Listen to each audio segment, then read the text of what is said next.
cinema matinee. I ain't got $7.50 to pay.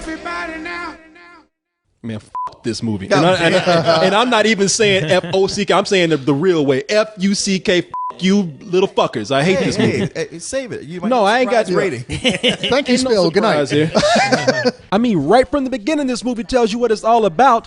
After showing you Ben Stiller and Jessica Alba sharing a moment together while they're sticking their hands up some guy's ass, which is apparently where they pull this movie from. This movie is nothing but a setup for a bunch of clumsy bathroom or sex jokes, or every "I think my husband is cheating on me" plotline from every sitcom that you've ever seen. Okay, so Ben Stiller, as I remember, was a nurse from the previous films. And now he's kind of the head of a whole nursing department. Like, he's more accountancy nurse. And she is a drug rep who's kind of obnoxious. Yeah. So you're like, your premise from the beginning is like, okay, are you telling us that this movie is all about will he or won't he cheat on his wife?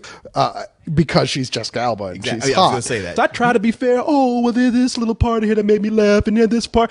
I did laugh at some of the stuff in here.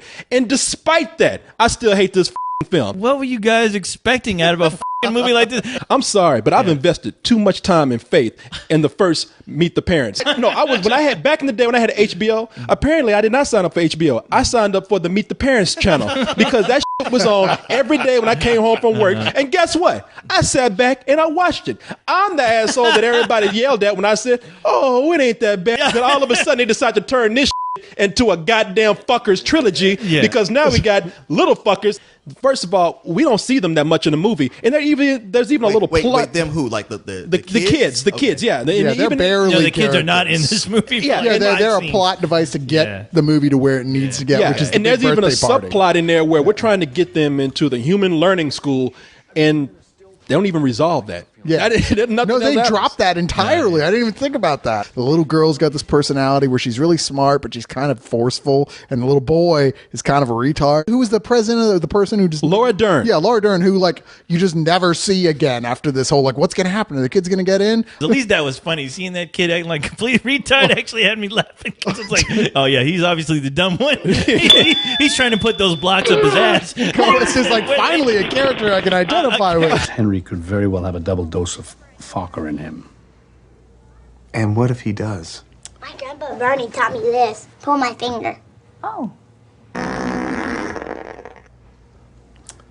Double dose. Maybe it wouldn't have been as bad if it hadn't been Robert De Niro with this 10-minute erection joke thing, walk around with a heart on, but it's Robert De Niro. And you know what? I mean, maybe he doesn't even know himself, but we as film fans, people involved in the entertainment industry, should have more respect for an icon than that, than even let him do that. No, the moment somebody came up and said, and showed him the script and said, you know what?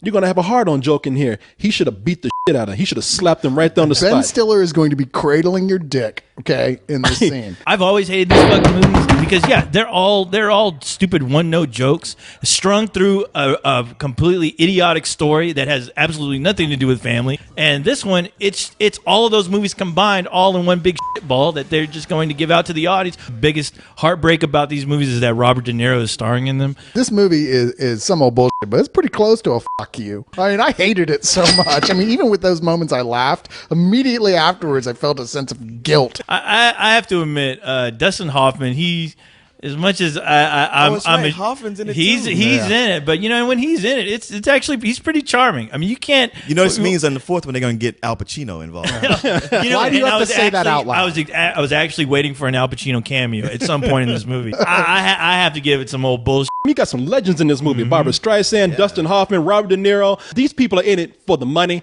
I ain't getting a check. I ain't getting paid. So I got to all those people. I got to just say, fuck you, man. Yeah. 20 years ago, this would have been a Saturday Night Live skit, not a movie. We have two summaries of what Hollywood has changed into. We have Raging Bull, Taxi Driver, all those kind of films, leading up to what? Little Fuckers. Yeah, and that is what? That is a sad. This is the only time I will ever do this. Let me change my rating to a fuck you. If for nothing else, this movie just annoyed the hell out of me for trying to see how many things that they could do with the word fucker. It is pathetic to sit up there and see Robert De Niro have to utter those words, the Godfucker. Greg, are you prepared to be the Godfucker? You're right. This is a fucker. You say it's a trilogy? No, this is going to be a quadrilogy. Something, because this is what we should be ready for. Motherfucker, fucker, fuck him too. Don't fuck around. Dog fucker, fuck her good, fuck her hard, fuck her in the ass. And the last fuck I'm going to say is what I'm going to give this movie. Go fuck yourself. Damn. Try to make it